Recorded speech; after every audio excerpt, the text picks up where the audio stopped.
Hello what's up दोस्तों, कैसे हैं आप सभी। फिर से एक बार स्वागत है आप सभी का आपके अपने चैनल में करियर भाई में। दोस्तों, आज हम बात कर रहे हैं कि एक कैशियर का जॉब डिस्क्रिप्शन क्या होता है, यानी कि कौन से कार्यों का उसको निर्वहन करना पड़ता है, उसकी ड्यूटीज क्या होती हैं। लेकिन दोस्तों, आगे बढ़ने से पहले अगर आप इस चैनल पर नए हैं, अब तक आपने सब्सक्राइब नहीं किया है, तो दोस्तों फटाफट चैनल को सब्सक्राइब कर दीजिए ताकि आप ऐसे ही नए नए वीडियोस हमेशा देख पाएं। साथ ही साथ दोस्तों, अगर आपको कैशियर से रिलेटेड और वीडियोस देखने हैं, जैसे कि इनके अंदर कौन से स्किल्स होने चाहिए, इनको सैलरी कितनी मिलती है, तो दोस्तों ऊपर आई बटन पर क्लिक कर दीजिएगा। मैंने उसके लिए भी वीडियोस बना करके रखे हैं।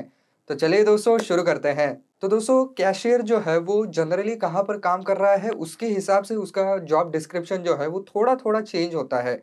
अगर वो बैंक के अंदर काम कर रहा है, तो उसको सारा लेखा जोखा रखना पड़ता है।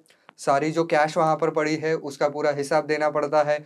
जो भी कैश निकालने के लिए आए हैं, सही-सही उनकी पूरी एंट्री देखना, स्लिप देखना, उसके हिसाब से कंप्यूटर के अंदर एंट्री करना, उनको कैश देना, जो कैश दिया है उसका भी रिकॉर्ड रखना, जो कैश आई है यानी कि जो डिपॉज़िट की गई है, उसके लिए रिसीप्ट वगैरह देना, उसका पूरा रिकॉर्ड रखना, ये बैंक वाले कैशियर का जॉब होता है।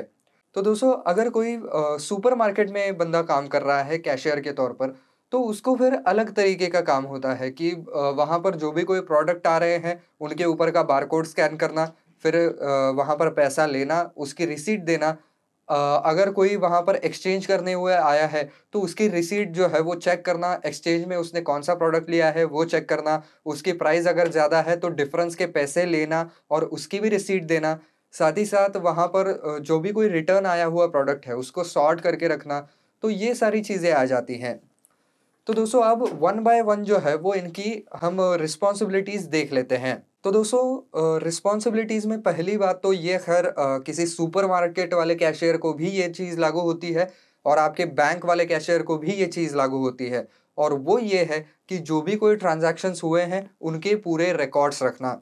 तो पुराने ज़माने में ये जो है वो रजिस्टर्स के अंदर ये सब कुछ लिखा हुआ होता था। आजकल के ज़माने में ये सब कुछ कंप्यूटर के ऊपर लिखा जाता है, फिर टैली होता है।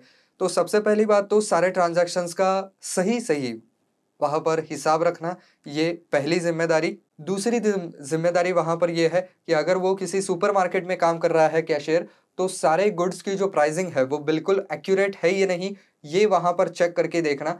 तो उनका एक डाटाबेस भी होता है जिसके अंदर हर एक चीज़ की प्राइसेज़ जो है वो फिक्स्ड होती है। तो उसके हिसाब से ही प्राइस टैग लगाया गया है या नहीं, उसके अंदर कुछ कम ज़्यादा तो नहीं है। ये चीज़ें वहाँ पर चेक करना भी इनकी ज़िम्मेदारी होती है। दूसरी बात है कि सारे पेमेंट्स को कलेक्ट करना।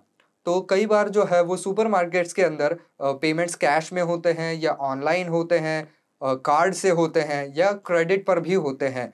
तो उनको सही तरीके से जो है वो कलेक्ट करना, उसका पूरा लेखा-जोखा रखना, ये इनका काम होता है। ख़ैर, बैंक के अंदर की अगर बात की जाए तो बैंक के अंदर इस तरीके से जो है वो ट्रांज़ैक्शंस नहीं होते हैं। या तो आप आपके खाते से पैसे निकालते हैं या तो आप डालते हैं या आप चेक वग़ैरह वहाँ पर जमा करते हैं जिसके बदले में आप कैश ले लेते हैं।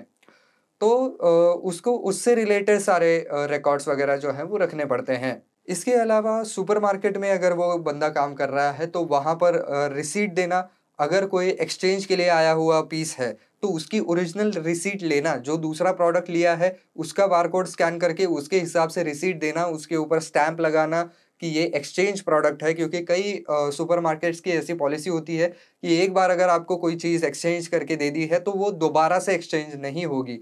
तो उससे रिलेटेड जो है वो स्टैम्प्स वग़ैरह लगाना, कूपन्स देना, टोकन्स देना। तो कई बार लॉटरी जैसी चीज़ें भी होती हैं प्रोडक्ट्स के अंदर, तो उससे रिलेटेड अगर कुछ कूपन्स या टोकन्स देने हैं तो वो भी कैशियर ही वहाँ पर कैश काउंटर पर देता है। इसके अलावा दोस्तों, कई बार गिफ्ट कूपन वग़ैरह भी आते हैं, तो उनको अगर रिडीम करना है तो भी वहाँ पर कैशियर के पास ही जाया जाता है।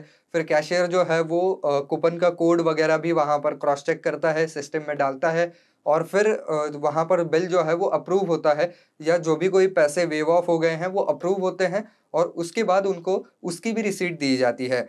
तो ये वाउचर्स को रिडीम करवाना, ये भी कैशियर लोग वहाँ पर काम करते हैं।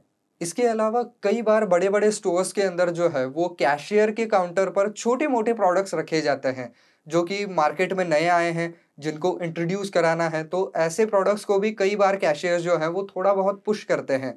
कि मान लीजिए बिल के अंदर थोड़ा बहुत डिफरेंस रह गया है, तो वो बोलते हैं कि आप ये प्रोडक्ट इस्तेमाल करके देखिए, ये बिल की डिफरेंस जो है वो इससे फिल कर दीजिए, या ऐसी ही चीज़ें जो हैं वो बताते हैं कि देखिए ये प्रोडक्ट आप इसके साथ इस्तेमाल कर सकते हैं। तो इस तरीके से काउंटर के ऊपर भी कुछ प्रोडक्ट सेल करने इनको होते हैं। इसके अलावा दोस्तों कई बार कस्टमर्स के जो ग्रीवेंसेस होते हैं उनको भी इन्हें रिसॉल्व करना पड़ता है, क्योंकि जब भी बड़े स्टोर में कोई भी आदमी जाता है तो सबसे पहले कैशियर के काउंटर पर ही जाता है कि भाई हमें ये प्रॉब्लम हुआ है। तो ऐसे में उनको जो है वो कंप्लेंट उनकी सुनना, उनको गाइड करना, ये भी इनका काम होता है। अगर बहुत बड़ी कंप्लेंट है तो आगे वाले अथॉरिटीज़ के पास उनको भेजना, ये भी इनका काम होता है। इसके अलावा और एक ज़िम्मेदारी छोटी-सी है लेकिन उससे बहुत बड़ा फ़र्क पड़ता है, और वो ये है कि जब भी कस्टमर्स आते हैं, जाते हैं, उनको अच्छे तरीके से ग्रीट करना, ताकि जो एक रिलेशन है वो अच्छा बना रह सके। तो बात बिल्कुल छोटी-सी है लेकिन ड्यूटी का हिस्सा ज़रूर है और इससे फ़र्क भी बहुत पड़ता है।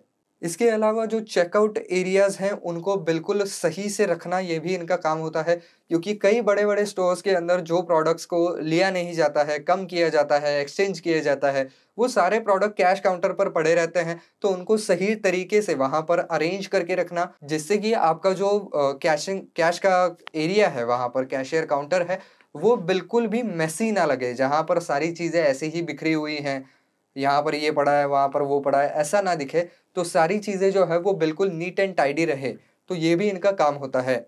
इसके अलावा आता है एक बहुत बड़ा काम, एक बहुत बड़ी रिस्पॉन्सिबिलिटी, और वो ये है कि डे एंड पर जो भी कोई ट्रांज़ैक्शंस हुए हैं, उन सभी को टैली किया जाता है। सारी जो कैश आई हुई है, उनको भी टैली किया जाता है कि कितने ट्रांज़ैक्शन कैश में हुए हैं, उनके सारे रिसीट्स भी वहाँ पर देखे जाते हैं, कंप्यूटर के रिकॉर्ड्स देखे जाते हैं। तो इन सभी को टैली करना, वो सब कुछ सही बैठ रहा है या नहीं, हिसाब-किताब ये देखना, और उसके अंदर अगर कुछ कमी है तो उसको ढूँढना कि कहाँ पर हिसाब नहीं लग रहा है। अगर और ज़्यादा प्रॉब्लम हो रहा है तो इसी मामले को जो है वो आगे एस्केलेट करना, ये भी इनका काम होता है। इसके अलावा कई बार जो है वो गिफ्ट रैप करना या बॉक्सिंग करना, ये भी इनका काम होता है, लेकिन ज़्यादातर तौर पर इनको ये काम नहीं दिया जाता है, क्योंकि कैश सँभालने में ये लोग इतने बिज़ी रहते हैं कि ये गिफ्ट रैप वगैरह करना उनके लिए मुमकिन नहीं हो पाता है। तो दोस्तों ये सारी ज़िम्मेदारियाँ हैं जो कि एक कैशियर को वहाँ पर निभानी होती है, इन कार्यों का उनको निर्वहन करना होता है। तो बस दोस्तों आज के वीडियो में बस इतना ही। आई होप ये वीडियो आपको पसंद आया होगा, काम का लगा होगा। तो दोस्तों अगर आपको ये वीडियो पसंद आया है, काम का लगा है, तो वीडियो को लाइक करना बिल्कुल ना भूलें, और साथ ही साथ वीडियो को शेयर भी ज़रूर कर दें।